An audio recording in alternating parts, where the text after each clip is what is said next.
Hallo und herzlich willkommen hier zu diesem LiveNet-Talk. Ihr seht ein neues, ein anderes Gesicht heute, das hier moderiert.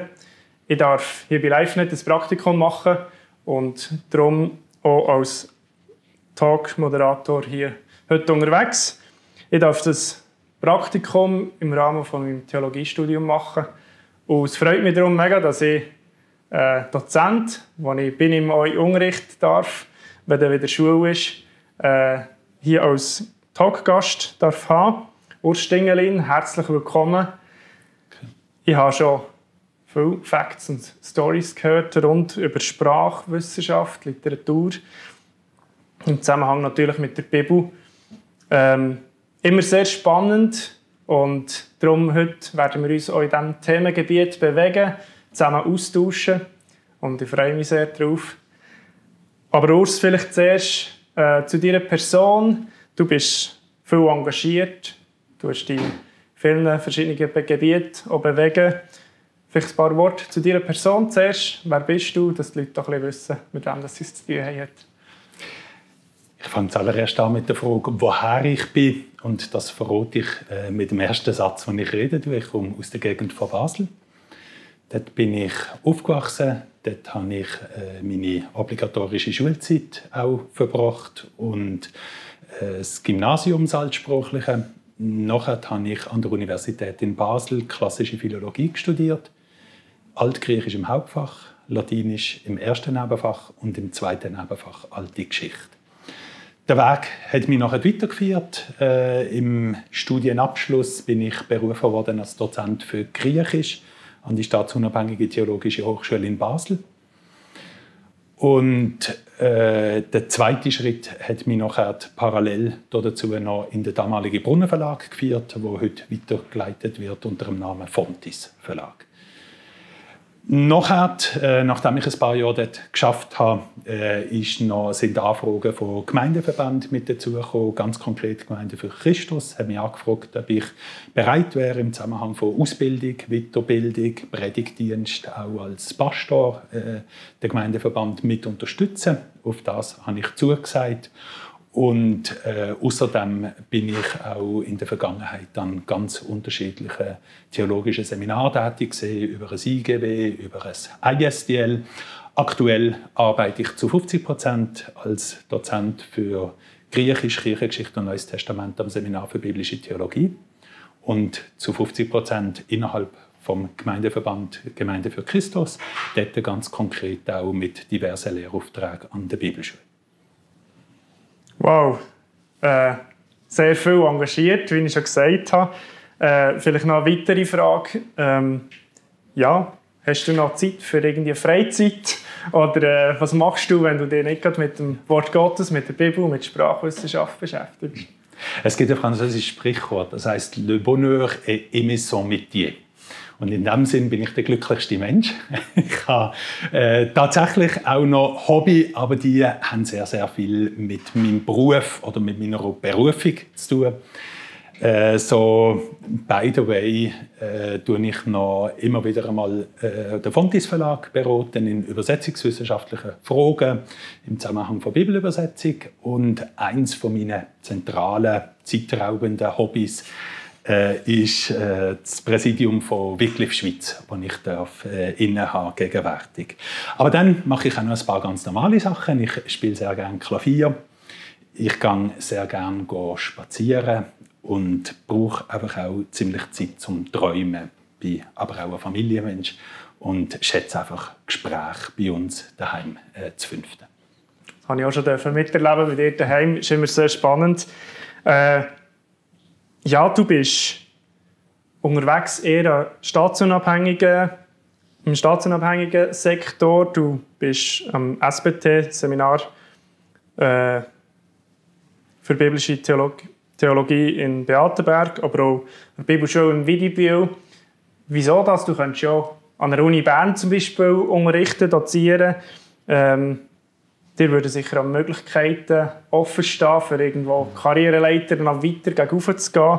Was ist deine Motivation, für täglich Studenten das Wort Gottes zu erklären? Vielleicht zum ersten Aspekt. staatsunabhängig oder staatlich? Ich persönlich gehe von der Überzeugung aus, dass die Gesellschaft durch 4 Säulen getragen wird. Die eine Säule, das ist tatsächlich der Staat. Aber nebst dieser Säule ist die Kirche eine weitere Säule, die Wirtschaft und die Familie. Und in diesem Sinn ist mir ein staatsunabhängiger Kontext besonders nahe, wegen er der Kirche einfach einen sehr grossen Entfaltungsspielraum zugestehen tut. Und ich schätze die schweizerische Freiheit auch in der Ausbildung von Theologiestudenten, wo nicht irgendwie eine politische Agenda muss mit berücksichtigt werden, sondern was um die Kernbotschaft der Kirche geht, nämlich die Verkündigung vom Evangelium von Jesus Christus. Spannend. Ich möchte ein bisschen in ein anderes Thema oder beziehungsweise rein von deiner Ausbildung her bewegst du dich auch im Bereich von Bibel- und Sprachwissenschaft. Und ich denke, ich werde dir eine herausfordernde Frage stellen. Die Schweiz ist ja grundsätzlich hat christliche Wurzeln zumindest. Was stellst du dem Schweizer und Schweizerin für ein Zeugnis aus im Bibellesen? Ja, jetzt geht es mir wahrscheinlich wie den meisten Dozenten. Das Schlimmste für uns sind immer Prüfungskorrekturen und Notengebung. Und in diesem Sinn tue ich gar nicht so gerne Noten geben, sondern tue eigentlich viel lieber unterstützen und abholen dort, wo die Menschen sind und probiere mit ihnen an einer Verbesserung arbeiten. Aber ich möchte es einmal so formulieren. Ich glaube, da ist recht weit viel Luft für eine Verbesserung gegen oben. Ich wünsche mir tatsächlich, dass unsere Herzen einfach wieder mehr brennen für die Bibel, wo Gottes Wort ist. Man merkt, da ist eine tiefe Überzeugung vom Wort Gottes da. Bei vielen Schweizern ist es so, dass, wage ich mal zu behaupten, ist vielleicht eine Unterstellung, aber die Bibel eher verstaubt im Regal steht, als frisch auf dem Nachttischli vielleicht. Und das ist vielleicht auch eine berechtigte Frage, die Herr und Frau Schweizer viel stellen. Ist die Bibel wirklich noch verlässlich? Ist es denn wirklich ein Buch, das aktuell ist? Es ist ein altes Buch, ja. Aber ich möchte dich fragen, wie gut überliefert ist die Bibel? Ein Buch, das millionenfach kopiert worden ist. Sind da nicht auch Fehler passiert? Ja, es ist tatsächlich eine sehr breite Frage, wo ja unterschiedlichste fachwissenschaftliche Richtungen etwas dazu beitragen können. Mein persönlicher Beitrag der begrenzt sich natürlich auf den Kontext der Altertumswissenschaft. Und in diesem Kontext möchte ich eigentlich auch die Bibel mit der ausserbiblischen Textüberlieferung vergleichen. Und in diesem Vergleich mit der ausserbiblischen Textüberlieferung steht die Bibel tatsächlich ausgezeichnet da. Der Normalfall in der Textüberlieferung ungefähr aus den gleichen Jahrhunderten ist der, dass vielfach zwischen einem Autograph im ursprünglich geschriebenen Text und der ersten Abschrift 500 bis 800 Jahre vergangen sind, ohne dass Überlieferungsspuren existieren vom Text. Also das fängt einfach mit einem Knall an, 500 bis 800 Jahre später. Und der zweite Normalfall ist, dass wir idealerweise dann vielleicht 30, wenn es hochkommt, 100 bis 150 erhaltene Abschriften haben. Und die Textüberlieferung, insbesondere vom Neuen Testament, ist dahingehend eben ein Sonderfall, als es eine sogenannte offene Überlieferung ist. Das heißt, es sind von Anfang an eine Fülle von neutestamentlichen Handschriften vorhanden, wo sich bis heute widerspiegeln tut in rund 5800 überlieferte Texte oder Textfragmente vom Neuen Testament. Und in diesem Sinn ist nicht nur ein riesiger Reichtum an Handschriften erhalten geblieben, sondern was eben für mich besonders für Qualität sprechen tut, ist, es bricht nicht ab, die Überlieferung. Die ältesten Handschriften, die erhalten sind, die gehen bereits aufs 2. Jahrhundert nach Christus zurück, in eine Zeit, wo Augenzeugen eigentlich zwar nicht mehr gelebt haben, aber ihre unmittelbaren Schüler nach wie vor da sind. Gewaltig.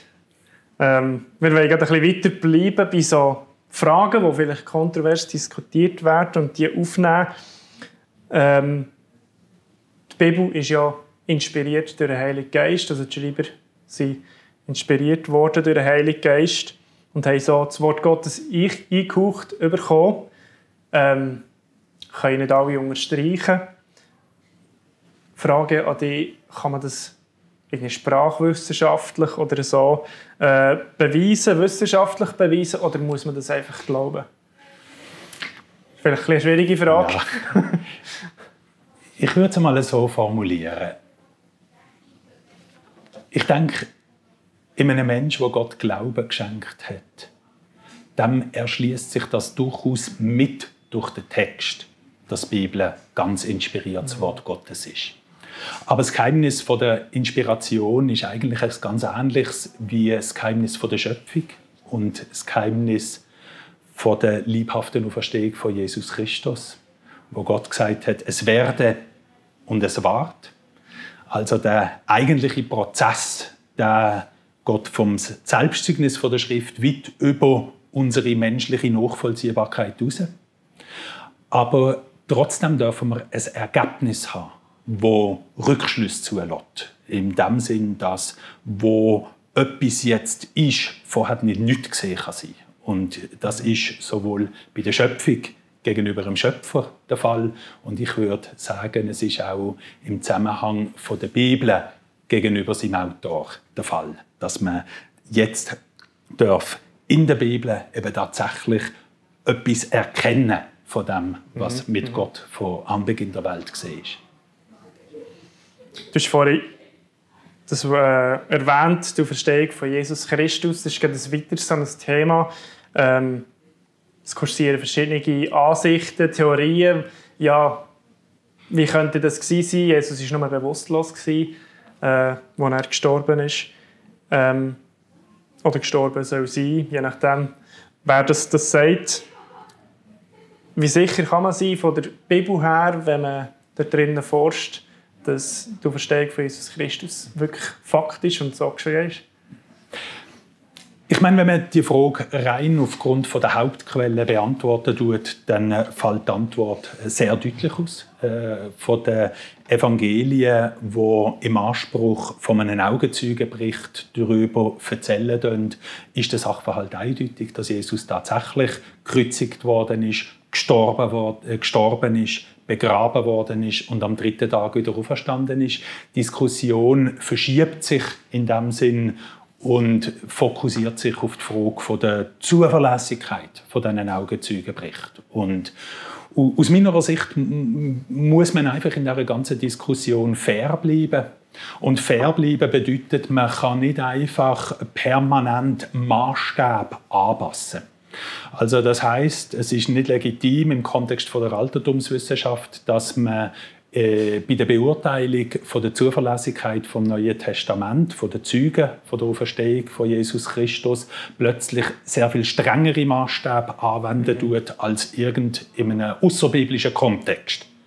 Und da bin ich durchaus der Überzeugung, dass sich die Augenzeugen können profilieren durch die freie Überlieferungsgeschichte, die verbürgt worden ist, durch die vielen Abschriften, die wir haben, durch historische Berücksichtigungen von topografischen Gegebenheiten, von religiösen Gebräuchen, wo sie minutiös auf eine Art und Weise beschreiben, wo schon ein gewisses auch Insiderwissen voraussetzen tut. Und man muss vor allem ja auch das noch in einem breiteren Vergleich sehen. Von der ausserbiblischen Literatur ist ungefähr 1,5% erhalten, vor allem, was noch mal geschrieben worden ist. Und trotzdem haben wir an den Universitäten ein Institut für alte Geschichte und wollen mit dem Anspruch lehren, dass wir einigermaßen positivistisch von einer Quellenausgangslage dürfen Aussagen ableiten. Und ich meine, angesichts der Tatsache, dass die Evangelien zeitnah geschrieben worden sind, überliefert worden sind und die Überlieferungslinie nie abgebrochen ist, würde es mir nicht logisch erschließen, wenn man dort jetzt gesicherte Aussagen einfach verneinen würde. Mhm.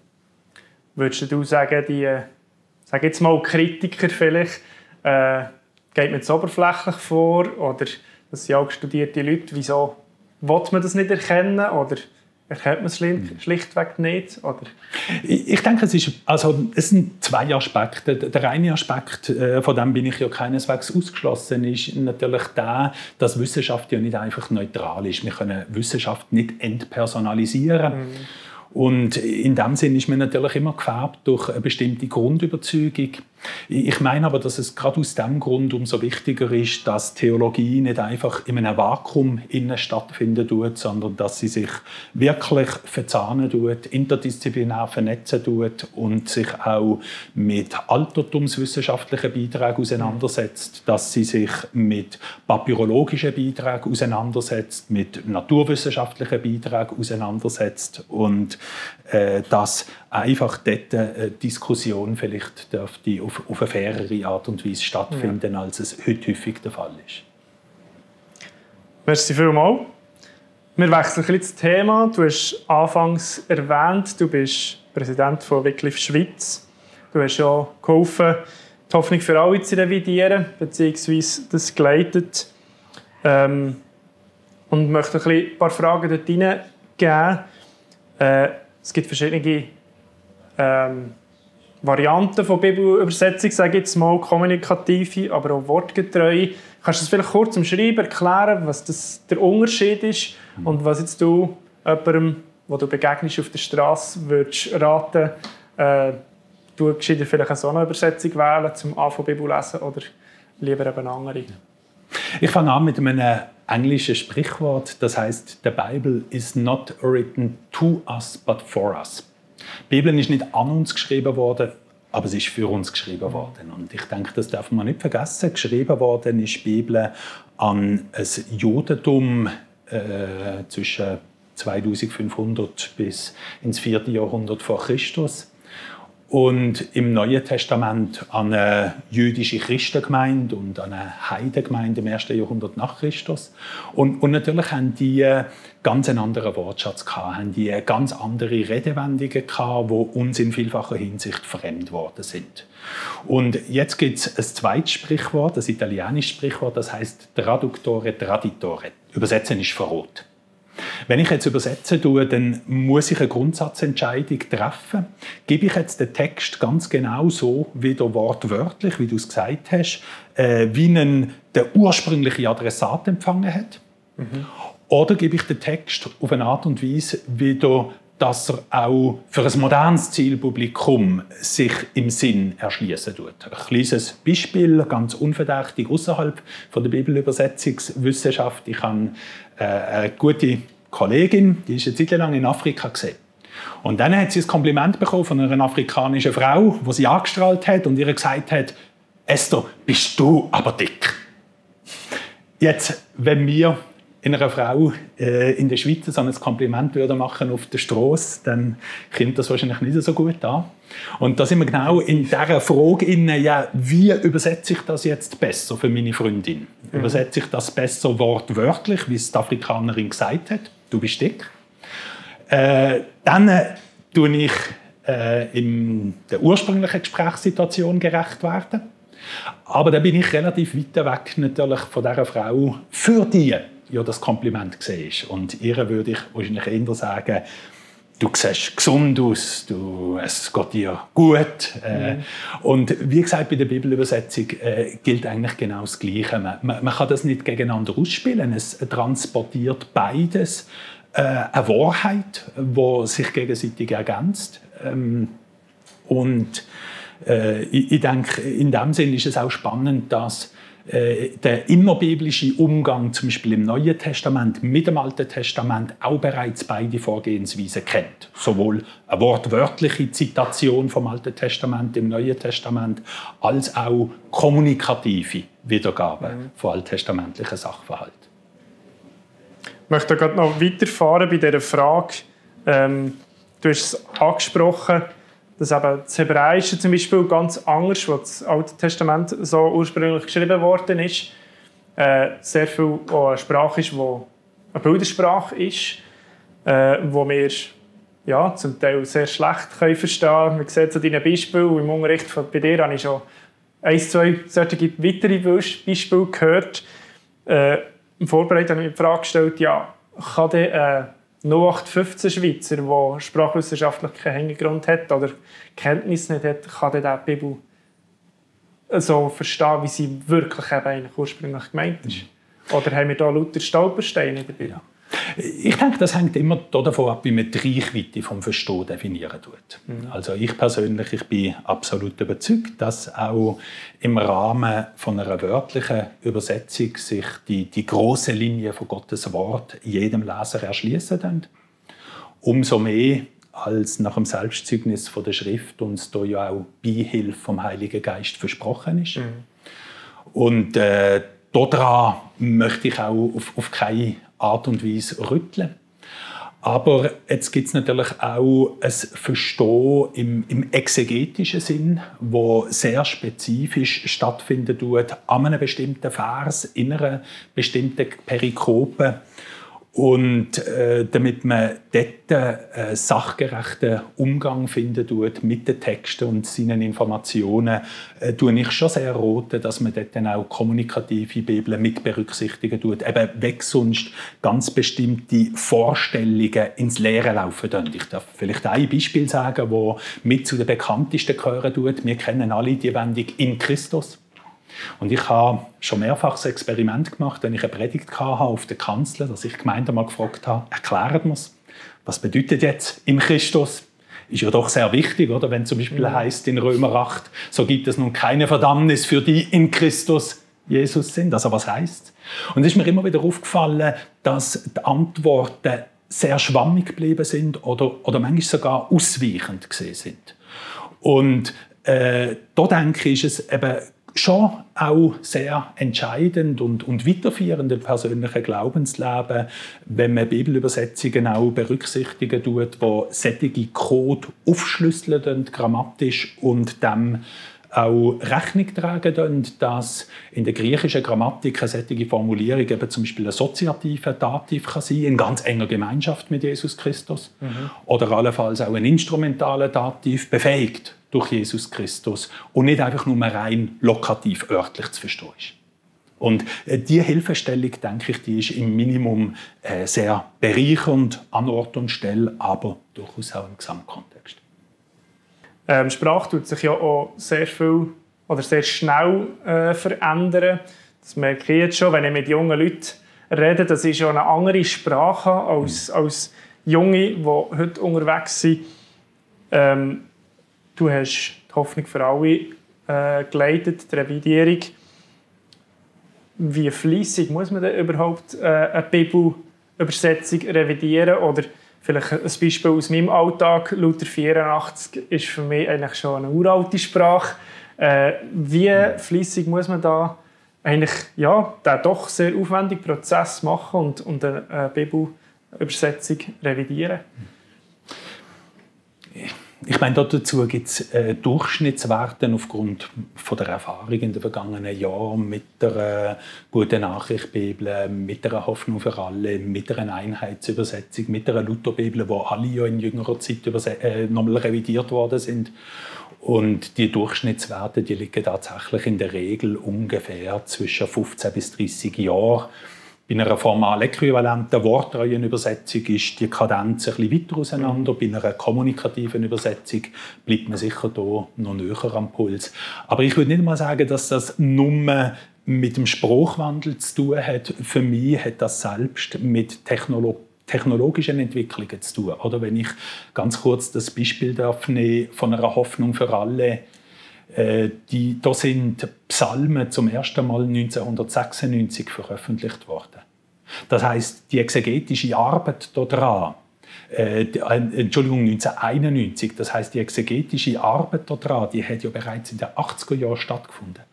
Wenn wir jetzt uns zurückerinnern, wo wir technologisch gestanden sind, computertechnisch zum Beispiel in den 80er Jahren, und was für Möglichkeiten wir heutzutage haben, dann tut natürlich allein schon eine technische Innovation, die stattfinden tut, alle 5 bis 10 Jahre wissenschaftlich solide Arbeit definitiv nochmal begünstigen. Und allein schon aus diesem Grund steht die Überlegung auch immer wieder neu an, Möglichkeiten einfach einzufließen und zu nutzen aus Liebe zum Wort, die wir haben, wenn wir das Wort weitergeben. Aber trotzdem auch eine riesige Herausforderung. Und ja, vielleicht ein paar Fragen zur Revidierung der Hoffnung für alle. Für dich macht es Kopf, wenn Sie in einem Jahr die Bibel durchlesen sollten. Wie lange seid ihr da dran gewesen? Wie viele Leute seid ihr gewesen, die daran gearbeitet haben? Und was waren die Herausforderungen gewesen? Also ganz konkret, die letzte Revision von der Hoffnung für alle, die hat stattgefunden vor 2007. Da hat man so erste Vorgespräche, erste methodische Prinzipien probiert festzulegen, bis letztlich 2015. Also ja, das dauert schon ungefähr 7-8 Jahre, wenn man das gründlich machen möchte. Und ich denke, jede ernsthafte Revision muss sich immer am hebräischen, aramäischen Text vom Alten Testament orientieren und am griechischen Text vom Neuen Testament. Und so haben wir auch jedes Wort, jeden Teilsatz, jeden Satz natürlich mit diesen Textgrundlagen abgeglichen. Und das ist tatsächlich eine sehr aufwendige, sehr intensive Arbeit, wo ich aber der Überzeugung bin, sie lohnt sich. Ja, sie zahlt sich aus. Spannend. Vielleicht schon bald gegen Schluss eine Frage noch zu Wycliffe, wo du auch tätig bist. In der Offenbarung, am Schluss der Bibel, lesen wir, dass am Ende der Zeit jede Volksgruppe, jede Sprachgruppe Gott werden loben, ihn werden ehren. Wie ist das zu verstehen? Heisst das, dass schlussendlich jede Sprachgruppe wird das Wort Gottes haben? Ich durfte einen Einsatz machen in Papua-Neuguinea. Dort hat es schon nur ein Land, 800 Sprachen. Ja, wie weit ist man da bei Wycliffe, der ja das Ziel hat, jeder Sprachgruppe der Welt das Wort Gottes zugänglich zu machen? Und vielleicht auch im Zusammenhang mit dem endzeitlich, heisst es, wir sind schon gleich dort oder nicht? Oder wie muss man das verstehen?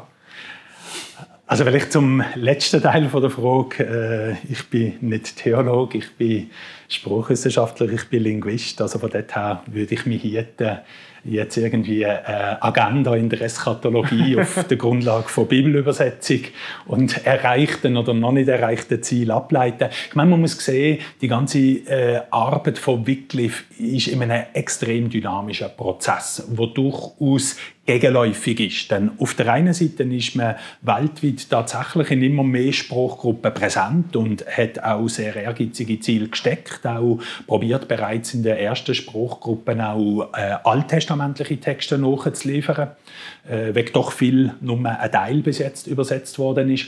Aber das ist nur die eine Seite der Entwicklung mit irgendwelchen Zielen 2015, 2040 wieder. Die Gegenentwicklung dazu, und das macht die Dynamik so unberechenbar, ist die, dass natürlich jedes Jahr Vielzahl von Sprachgruppen aussterben. Also von dort her ist das gar nicht so einfach auf den Punkt zu bringen, wenn sind wir dann tatsächlich mit unserer Agenda durch, wegen die Entwicklung eben insgesamt in beide Richtungen von extrem vielen verschiedenen Faktoren abhängen tut.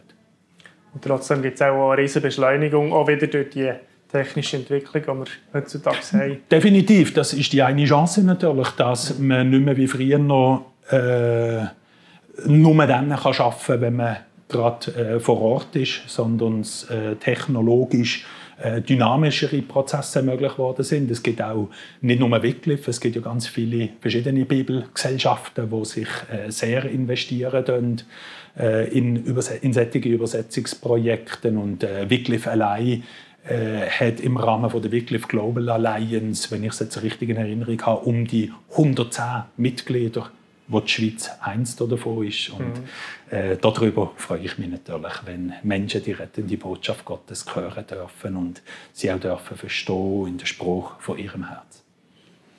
Sehr spannend. Mit dir austauschen, Urs. Vielleicht zum Schluss noch eine Frage. Du hast sehr viel erzählt, du hast schon sehr viel erlebt. Und was ist vielleicht noch deine berufliche Ambition, vielleicht auch sprachwissenschaftlich? Was würde dich irgendwie noch reizen, zu erforschen? Oder hast du eine Idee, einen Gedanken oder ein Ziel vielleicht schon, das geplant ist? Also, bevor ich da jetzt auf ein Detail hinweisen könnte, gibt es ganz grundsätzliche Dinge, die ich sehr gerne mir wieder einmal Zeit nehmen würde. So ist es zum Beispiel bei mir, dass es mit dem Hebräisch schon ziemlich lang her ist. Ich habe im Gymnasium seinerzeit 1 Jahr Hebräisch, 1 Jahr Ivrit. Und das wäre etwas, wo ich, wenn ich Freiraum finde, sehr gerne wieder einmal ein bisschen auffrischen, wieder vertiefen. Und nicht nur das, ich bin natürlich auch sehr interessiert an persischen Quellen, an Quellen, wo der ganze nahöstliche Kontext, auch die ganze Geschichte von Europa aus einer völlig anderen Perspektive beleuchten tut. Also in dem Sinne ist es eben auch schon sehr lange her, seit ich mich das letzte Mal mit Altpersisch und Sanskrit auseinandergesetzt habe. Und ich würde mich natürlich freuen, wenn ich da wieder einmal ein paar freie Stunden finden würde, um dort weiterzuarbeiten, weil das ein spannender Blickwinkel ist, den wir häufig vernachlässigen, der aber in der globalen Entwicklung immer bedeutender wird. Mhm. Ja, damit wären wir schon bald eigentlich am Schluss. Merci vielmals, Urs, für deine Auskünfte und das Hineinsehen in dein Gebiet, in deine Aufgaben rein. Sehr spannend und sehr viele interessante Facts, die wir hier mitbekommen dürfen. Danke vielmals für euch, die zugeschaut habt. Ich hoffe, ihr könnt etwas mit dem anfangen und zumindest etwas wieder Neues, tiefer und die Gewichtung auch vom Wort Gottes dürft für euch persönlich nehmen und neu motiviert werden, wieder einmal in der Bibel zu lesen. Ich wünsche euch Gottes Segen und ein anderes Mal, wenn ihr wieder einschaltet.